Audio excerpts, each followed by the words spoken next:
That was beautiful. I loved it. You faked me out there. Oh my gosh. Okay, so today we're talking about belonging. And you'll hear me almost every time I'm here talk about who am I? That's the big question that we all ask ourselves in life, right? Who am I? And to get to that answer, we go through a process which leads to enlightenment, which leads to self-realization. We know who we are, and life is better for us. Things are easier. We suffer less. But part of that process of understanding who we are is we come across, where do I belong? What am I doing here? I'm not alone. Who are these people? Who are my people? Where do I fit? Our human software, we're wired to seek connection with people. Before we seek achievement, recognition, success, we seek connection. As people, we want to be seen. We want to be considered. And we search out places where we don't have to explain ourselves. We don't have to defend ourselves. We search out places where we feel wanted, where we feel welcomed. And even though we may really enjoy our solitude and just our own company and the company of God, we still need to know at some level that connection is available, that we're not solo in this life, in this world, trying to figure it out all on our own. And it's interesting because our first connection as we enter this human body, enter the world, emerge, is with our mother. We are literally connected to our mother through the umbilical cord. We are one with the mother. And the way the brain works is, for a long time, the baby doesn't even know that it's separate from the mother. It thinks the mother is it, and it is the mother. That's it. There's no separation in the baby's mind. And it's just a part of human development that we begin to see ourselves as separate individuals.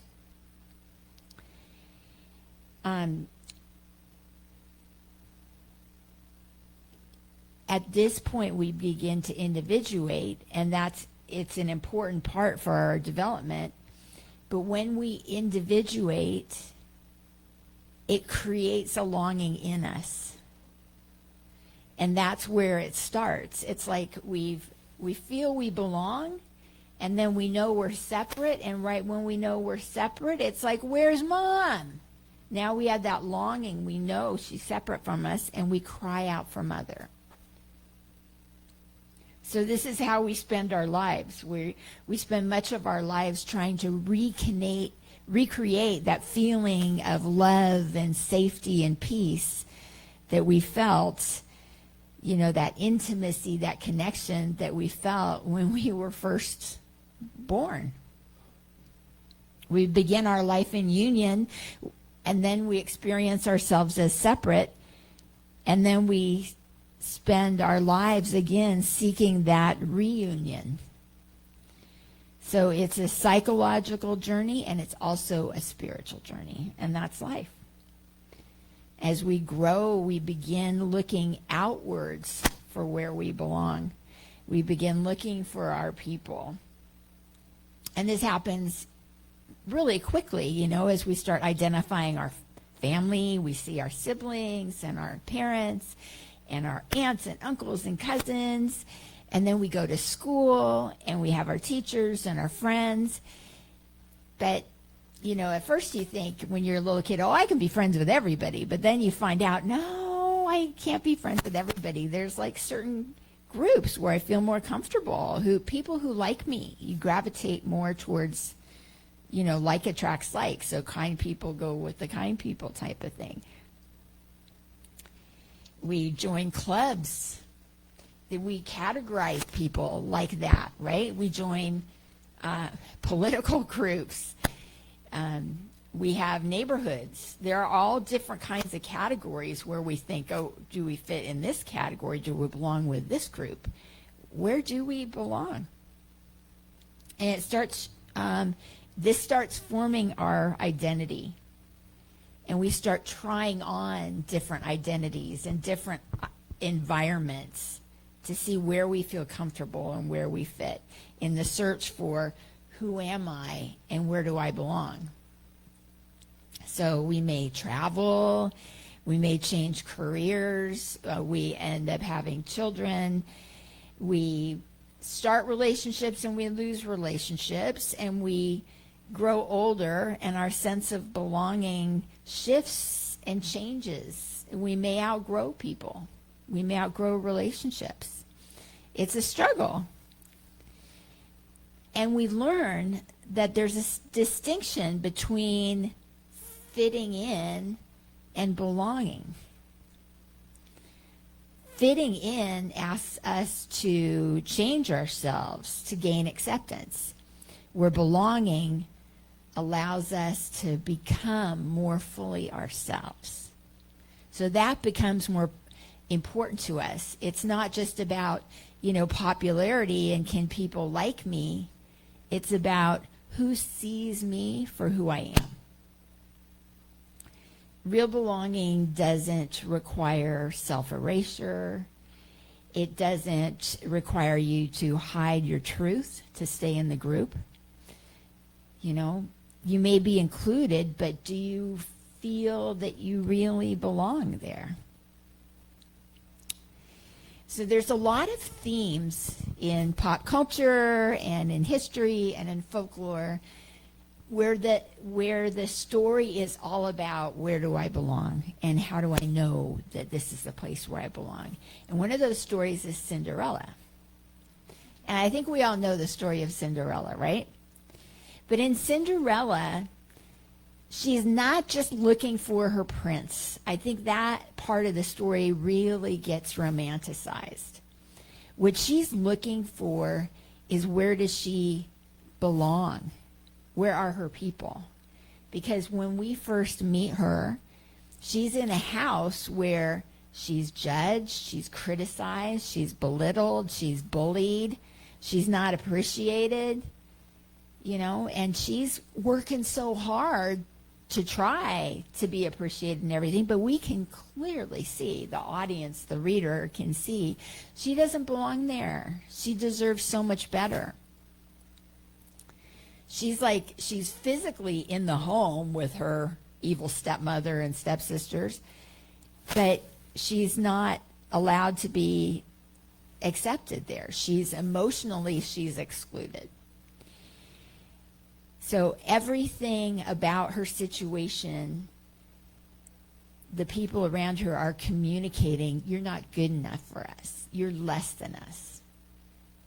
And this is what bullies do. And they do it because of the ego. They do it to elevate themselves because they feel less than. So when Cinderella goes to the ball, this represents her entry into the larger world.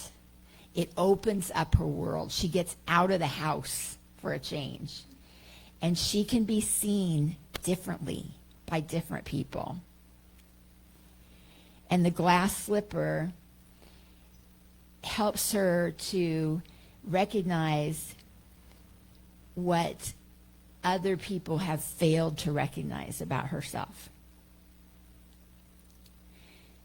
So the deeper value here isn't that she so much wants to be loved and get married and, live in a palace. It's all about being seen and valued and restored to her rightful place, where she knows there's something out there better for us, and this isn't all there is to life. So Cinderella really represents to us the fear of being left in the ashes, of being forgotten, about being devalued, and the hope that all of us have of being seen for who we really are, who we really inside know we are. Okay, there's another story that's been very Disney-fied, right? Like a lot of these folk tales have. The Jungle Book. So what about Mowgli? What's his story? The little boy who's lost in the jungle. He lost his family. This helps us to really question the idea of what is a family. Because Mowgli, clearly in the jungle, he's got a family. And these aren't his family by biology. He doesn't know where they are. These are his family that he's found through loyalty, through joy, through appreciation. And they protect him and they love him. They're his teachers, his friends, and yeah, his family too. So this story tells us that we can belong to more than one world. Like Mowgli has this animal family, but he knows he's still human. He doesn't forget who he is. He doesn't betray either family. And then also, this points us to the very Indian principle of Sangha, our spiritual community, where at a certain time we want to find our spiritual companions. The Indian spiritual tradition tells us that we need spiritual companionship. We don't have to, we're not alone in this world. We don't have to be alone in this world as we're trying to figure out who we are, because everybody's trying to figure out who we are, and we can support each other in that. This is more than a social group. This is a community that supports our awakening, and we help each other to learn and grow. When we forget who we are, the community helps us to remember. When our faith is weak, we can lean on the faith of others. And when we lose perspective, when we forget who we are, the other people in the community hold up a mirror to us. Say, remember who you are. Vedanta says the search for belonging ends where it began. Vedanta takes belonging beyond psychological acceptance. It says that separation itself is not the ultimate truth. That's not the truth. So there's 4 parts to Vedanta that are very important. And the first says that individual identities are real at the human level, but they're not the whole truth. The second thing is that beyond our personality, our history, our nationality, our age, and any circumstances is the same divine self. It's all the same I. It also says that Atman is Brahman, which means soul, the individual soul inside each one of us, is the same as spirit. Soul is spirit. And then it says Tat Tvam Asi. This is a Sanskrit phrase which means that thou art. So in shorthand, it means I am that, you are that, all this is that, and that is all there is. The famous analogy that describes this is the wave in the ocean. We all know that, right? A wave is not separate from the ocean, just like we are not separate from spirit. And another wave is no less than us. We are all the same. All the waves on the ocean are all the same. We're all made up of the same stuff.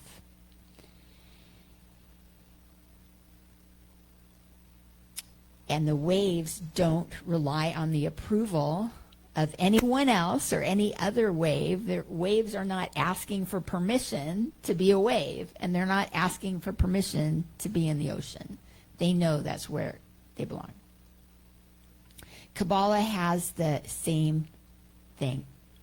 I was looking at this tradition, and Kabbalah teaches that the divine light is present within each creation.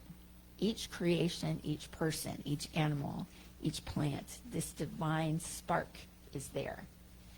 And our task is not to decide who belongs, but to recognize that divine spark and accept them for who they are. Accept them and embrace them and invite them in. If we know that I am looking for belonging, then others are too, right? And rather than worrying about myself and where do I belong, it's more like holding the door open and inviting people in and say, yes, come in, join us, join our community. That's what I love about this place so much, is the door is always open and people are always welcome. Yeah, well, yeah, you have to stay, but the door is open, okay? We're not holding you hostage. The door stays open. It says that when we do this, when we, through love and compassion and right action, when we do this, we are participating in the healing of the world. So this is really sacred work that we're doing. And it's beautiful. So we're not saying to people suspiciously, a stranger, are you one of us? We're saying, can I recognize the divine light in you? And put it on yourself. Don't make them try to prove something to you. Recognize in them the divine spark, and then you're doing your job. Course in Miracles says the same thing. Course in Miracles says, the ego is what says we're isolated and vulnerable and competing for love. The Spirit reminds us that when we remain united with God and with one another, that is where we belong. We're not trying to find our way into God's family. We're awakening to the fact that we never left, that we've always been there, that it's always been within us, and we are where we belong. So in short, all these practices remind us that the spiritual path is not a journey from abandonment or exile to belonging. It's the awakening from the dream or the nightmare of abandonment. It wasn't real. You awakened to the fact that you always belonged, that you were meant to be here. Our human search for belonging is not a mistake. What does it teach us? It teaches us that every friendship reveals something about connection. Every rejection asks us to find a deeper self of worth, our self-worth. Every move we make, wherever we live, any transitions we make from job to job or place to place, reminds us that we can expand our idea of home, of what home is. And every community that we belong to is an opportunity to welcome someone else in. Every person who feels like an outsider helps us to examine, where have we drawn our circle too tightly? How can we expand our circle? So we need to ask ourselves these few things. Where do I feel most free to be myself? Where am I trying too hard to fit in? Who in my life may be waiting for a sign that they belong? And how can I make my circle bigger? How can I widen my circle? So this is not only an invitation to find belonging, but it becomes an invitation for us to become a place of belonging ourselves for other people, to be that friend. Okay, so I want to close with a little prayer. So let's close our eyes and just center ourselves. As we travel through life, looking for our place, our purpose, our family, our people, let us remember that relationships matter. They are sacred. And eventually our journey brings us back to where we began. We discover that we are not separate from the mother, from God, from life, or from one another. We belong to the human family. We belong to the earth. We belong to the divine. We belong not because we have been chosen, approved of, or admitted, but simply because we exist. There are no accidental people. There are no extra souls. There's a place for each of us in the whole. And without any one of us, it would not be the whole thing. I belong to God. I belong to life. I belong to the whole, and the whole belongs in me. I am at home wherever love is present, and I bring that love wherever I go. Show me where I need to go. Tell me what I need to know. Give me the seeds I need to sow. And thank you for this chance to grow. And so it is. Om Tat Sat. Amen.